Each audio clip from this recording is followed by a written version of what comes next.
Copper carbonate, which is CuCO₃, forms this nice mixture called Copper Carbonate Basic, where it mixes with an amount of copper hydroxide. And this is what normally forms that nice green colour that you see on like roofs that have got copper on. It's a mixture. But how much of this mixture is copper carbonate and how much of it is copper hydroxide? Well, we can do an experiment to work it out. We're going to mix it with some acid and we're going to collect the gas that's given off. It'll be carbon dioxide. The amount of carbon dioxide that is given off will tell us what fraction of the original mixture was copper carbonate. So the two chemicals we're going to use, we have this, the copper carbonate basic, and we've got this sulfuric acid 1 molar. Because this is corrosive and harmful, eye protection must be worn. We've also got a 50 centimetre cubed measuring cylinder, a 250 centimetre measuring cylinder, a conical flask, and this, which is very important, this is a long tube that is going to enable us to capture the gas. It has a bung that fits into the conical flask there, and then this delivery tube will then allow the bubbles to bubble through and be captured in a large measuring cylinder. We also need the laboratory balance to measure out the correct mass of the solids. In this experiment, we're going to have to do a gas collection.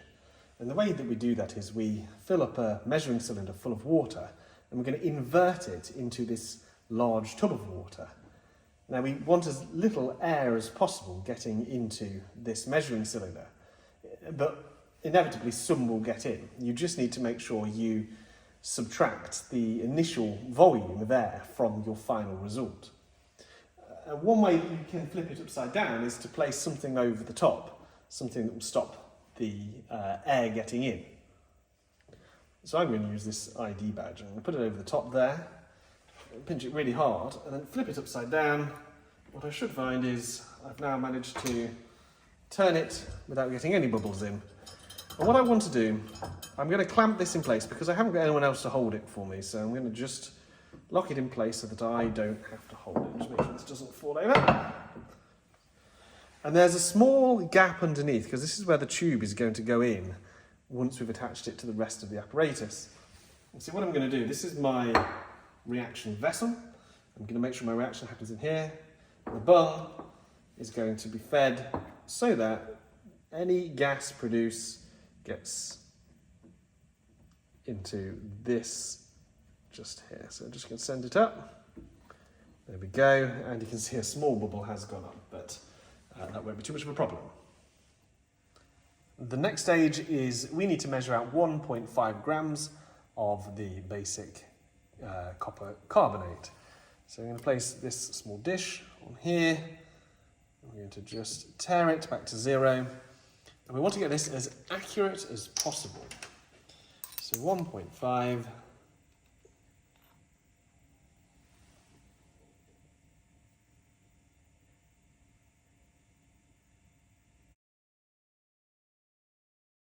That's as accurate as we're going to get. We add this to the conical flask.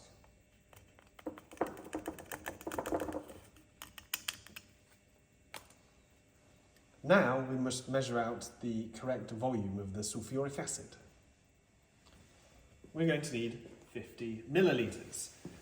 So we bring our eye level so that we can see 50, and then we carefully, ensuring that this is completely dry before we begin, we now add the acid.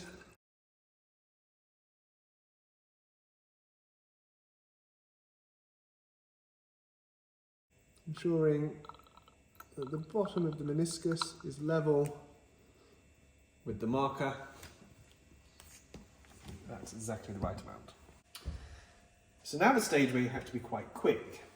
We need to put this acid in there and get the lid on straight away because we want to capture all of the gas into the measuring cylinder. Now at the moment there is 1 or 2 bubbles, but ultimately it is less than a milliliter of air is already trapped in there. We want to see how much carbon dioxide forms now. So straight in and lid on.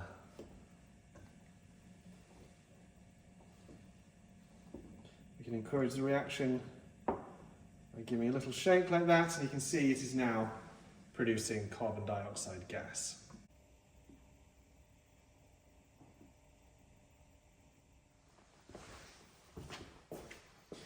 You need to make sure you've captured all of the carbon dioxide, so giving it a little swirl around can just make sure that you're getting every last bubble and that it is all reacted. You see it's still going, and you want to wait until there's absolutely no more bubbles occurring before you finish this experiment.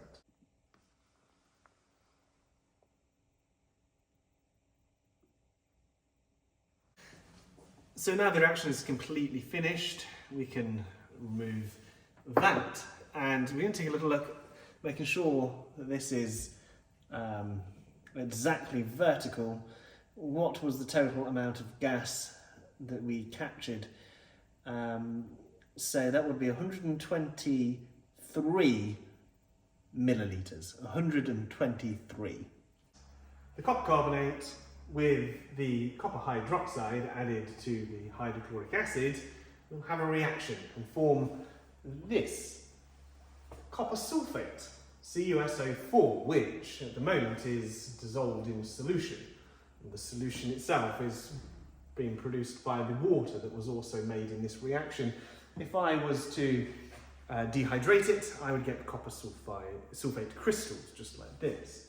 Also given off 123 millilitres of carbon dioxide gas. So the question, how can we use this information to work back to find out what proportion, or what percentage by mass, the copper carbonate was in the first instance? Now the very first thing we need to look at here is that we can see that 1 mole of this will produce 1 mole of that. And so how many moles of that did we have here today?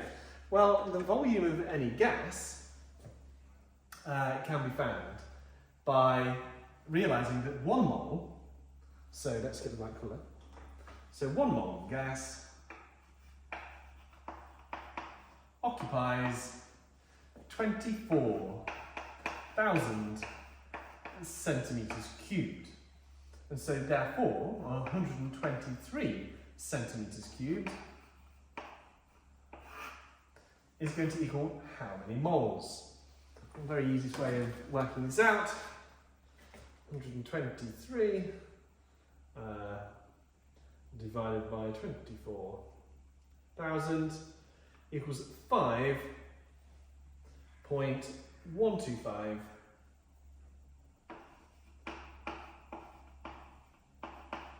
times 10 to the minus 3 moles.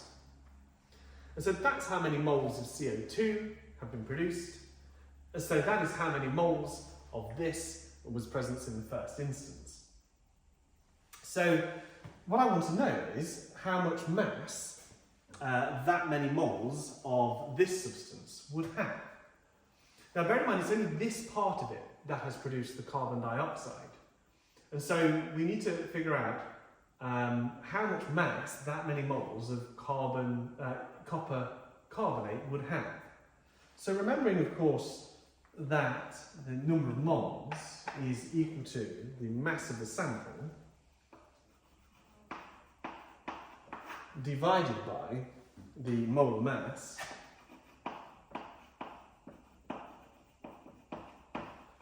then what we can do here is we know that N times the molar mass would give us the mass of the sample, because this is divided by that. If we multiply both sides by mass, it cancels out on that side.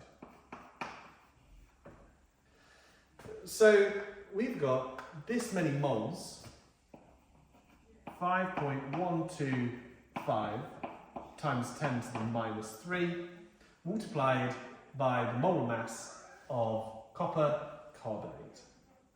So we're going to look up the molar mass of copper, and copper, finite on the periodic table, it is 63.54. So 63 .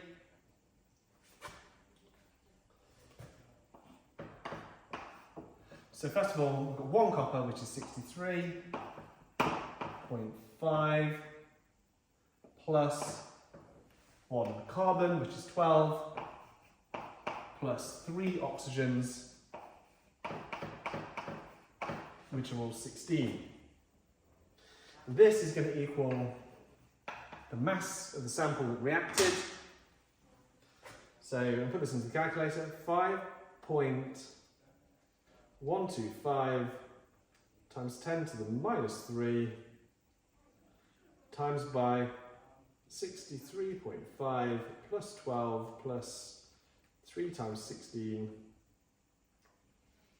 means that the mass of the sample that reacted was 0.64 grams. Now let's compare this to how much we put in. We had 1.5 grams of all of this. 0.64 divided by 1.5 times 100%. This will give us the percentage by mass. Divided by 1.5 gives us 0.64 divided by 1.5 times 100 gives us a percentage of 42.67% composition by mass.